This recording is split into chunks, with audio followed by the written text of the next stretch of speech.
Today on Sports Card Investor, my worst sports card investing decision ever, and what you can learn from it. My name is Jeff Wilson. By day, I invest in tech companies, and at night, I invest in sports cards. Join me on my journey to profit from the hobby we all love.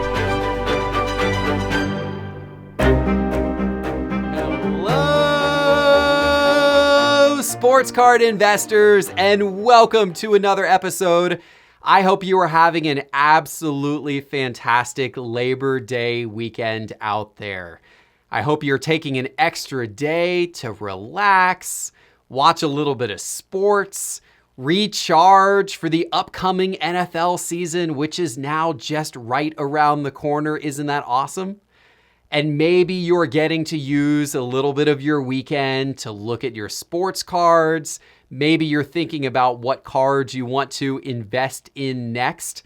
Those are all great things to be doing on Labor Day. It's also, by the way, always fun on a holiday weekend like Labor Day to participate in some online breaks. Online card breaks are an awesome way to spend your holiday. And I want to give a shout out to the 4 breakers who we had on during the virtual sports card con who gave away free boxes to people who tuned into the virtual sports card con. We had some awesome breaks from Mojo Break, from Layden Sports Cards, from Jaspy's Case Breaks, and from Live Box Break. Those 4 breakers are awesome. If you're going to do some breaking this weekend, go support them. Go support those breakers because they do an absolutely wonderful job. And hopefully we'll have them back on next time we do a virtual. But despite the revelry of it being a holiday weekend, I have to tell you a little bit of a somber story. I am here today to tell you about what is perhaps the worst sports card investing decision that I have ever made. And the truth of the matter is that although on my show, I talk about cards that are going up all the time, and although thankfully, a lot of the cards I've invested in, a lot of the cards that I've recommended to members of my membership program over the last many months, thankfully, a lot of them have done extremely well. But I make mistakes too. And I have made some big ones. I have made some big mistakes when it comes to sports card investing. But today, I'm going to tell you a little story about perhaps the biggest one of all. And more importantly, the lessons that I learned from it, which are lessons that hopefully you can take forward and think about whenever you are making sports card investing decisions. So I'm going to take you back to the summer of 2019, when the world, by the way, was a much more normal place and we were allowed to be together with other people at big events. And there was no bigger event than the National Sports Collectors Convention in 2019, which I went to in Chicago. And when I was there, I bought a lot of sports cards.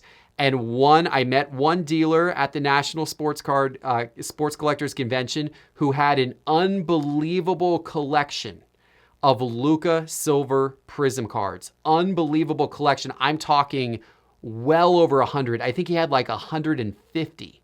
Not even joke, like 150. Incredible collection. I bought 10 from him. And I paid $520 is I believe what I paid for each of the 10. In fact, here's a photo that I took at the National. When I bought cards at the National, I took photos of what I was buying so I could kind of categorize it all and have it for inventory purposes when I got back. And so this was the photo that I literally took on the dealer's counter when I bought those cards at the National. So you can see the 10 Luca silver PSA 10s that I bought at the National, the Prism Luca silver rookie cards. $520 each. So I paid $5,200 total for those 10 Luca Prism Silver cards. I got back from the National, and in the couple of months after the National, those cards had remained relatively flat. I brought up a graph here of showing you, first of all, where those cards were right when the NBA season started. So that's what we're looking at the beginning of the graph. And so going into the NBA season, those cards that I paid $520 for, they'd gone up a little bit, but they were still, upwards of, $570, $580, somewhere bouncing around there. So they had gone up a little bit, but obviously not a ton, right? So I sat there and I was watching the NBA season, and Luca came out and he was playing well, and excitement and he began to build, and excitement in sports cards in general was continuing to build, and his prices were eking up. And then they got all the way up to, they're bordering, getting close to $1,000. They finally hit $1,000 in early November, and I was pretty excited. When they hit $1,000, I was like, hey, that's great. I paid $520. Now they're $1,000. Now we're starting to see a little bit of a better return. But as November went on, we all of a sudden saw this incredible spike. Luca's cards went on an absolute tear in late November. Luca's cards went on an absolute tear, and they got all the way up on November 23rd to $1,910. Cards that I paid $520 for got all the way up to $1,910, and I owned 10 of these. So I was thinking, that's some real nice money. And I thought to myself, it's time to sell. But there was one problem. That very day that they had reached $1,910, I left with my family to go on vacation for Thanksgiving for a week. We were out of town for just over a week. And this is what happened to the card prices that subsequent week. His prices, as soon as they had gotten up to that $1,910 point, which was when I decided that I was going to sell, they all of a sudden crashed down quickly and swiftly crashed down. And the day that I got back from my vacation on December 1st, they had gotten all the way down to $1,638. Now, that was still a lot more than the $520 per card that I had paid. But it didn't feel real good selling them for $1,638 when just a few days prior, they had been over $1,900. So I got back into town and I said, you know what? I'm not going to sell them after all. I'm going to hold on to them and see what happens. Well, what happened from there, as we look at the next graph, is they actually continued to drop and drop and drop. And they got down to a low point of being only worth $932 a couple weeks later. So all of a sudden, I felt real sad and real sorry that not only had I not sold at $1,900 because I was out of town, but I hadn't sold it over $1,600 when I gotten back into town and had the opportunity to do so. And these cards had now gone down significantly. So I said to myself, if they get back over the $1,632 that I didn't sell at, I will sell immediately at that point.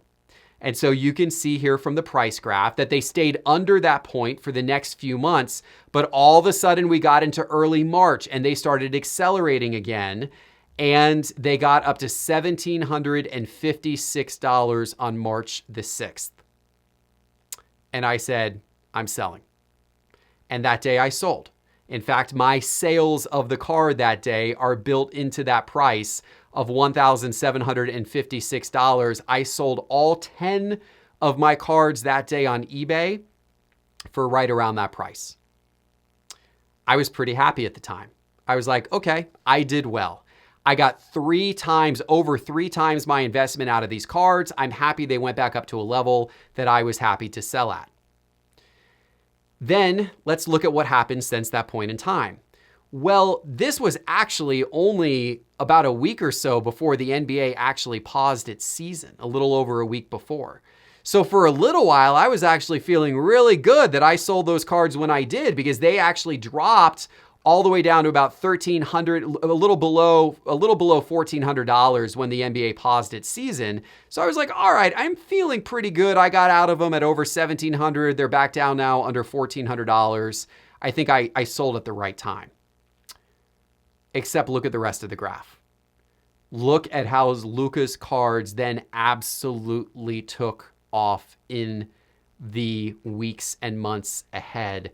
And look at where they have gone now.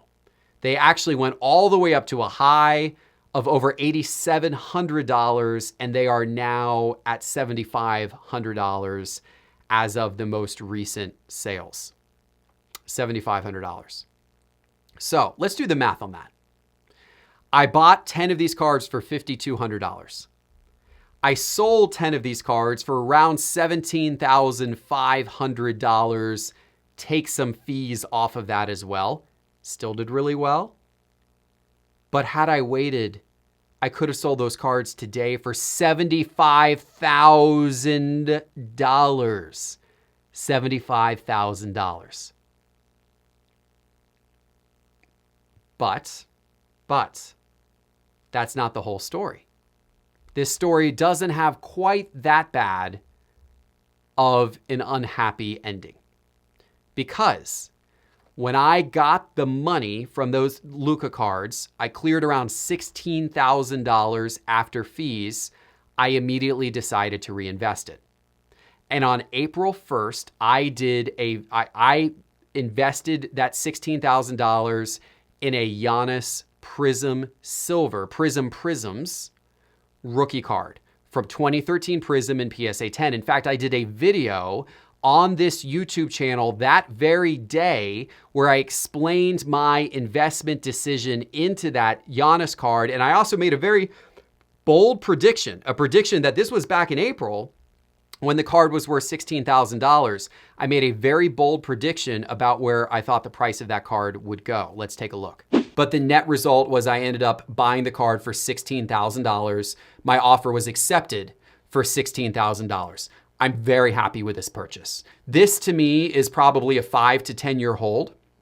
And to be honest, I think that if you were to watch this video back, let's say 5 to 7 years from now, I think there's a good chance this card is worth $100,000. So I moved my money from the Lucas I sold into this Giannis card. Here is what this Giannis card has done since then. This right here, this sale right here was my sale. This is the $16,000 that I spent to buy this very rare Giannis rookie card on April the 1st.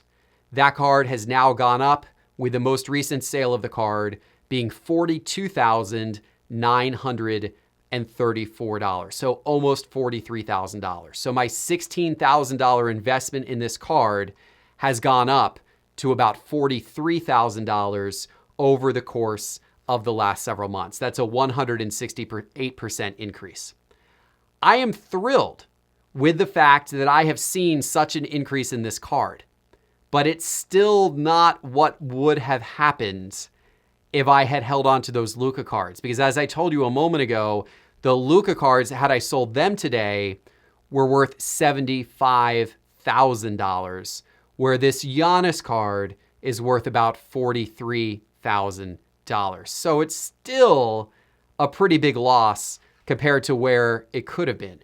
But it's much, much better than had I taken the $16,000 that I netted from the Lucas and simply put it in my pocket and not reinvested it. That would have resulted in one heck of a better loss.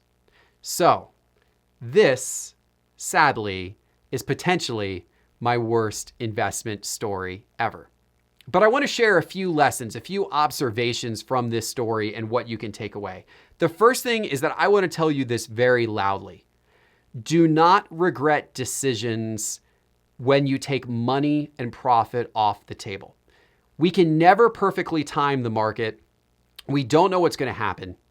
And if you pull money off the table, money that you made, profit that you made on a card, that is a win. You almost have to divorce yourself of what happens to the cards since then. What I have done in this episode, where I have played what if, and I have beat myself up over the fact that I could have had $75,000 worth of Luca cards today, you should not do that. You should actually once you sell a card, don't even go back and look at the price. Just forget about it. Because if you got profit off of that card, celebrate the fact you got a profit. And the truth of the matter is, I could have sold those Luca cards and the next day, Luca could have torn his ACL.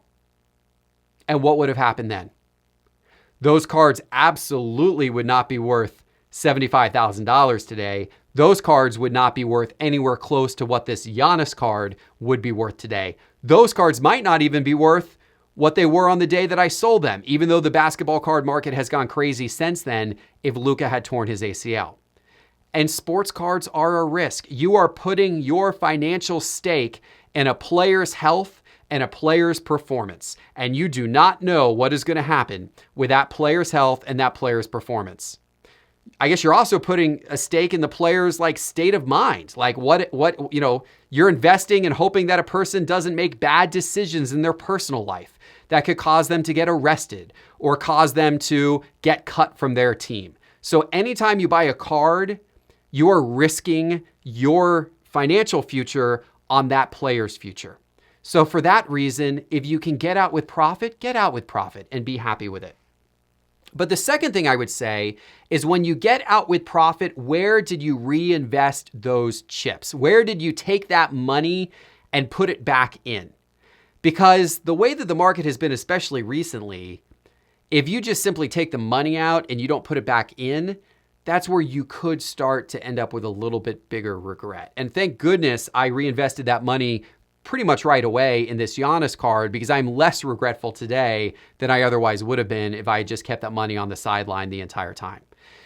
Now, I should also say, you could also take the money out and do something totally different with it.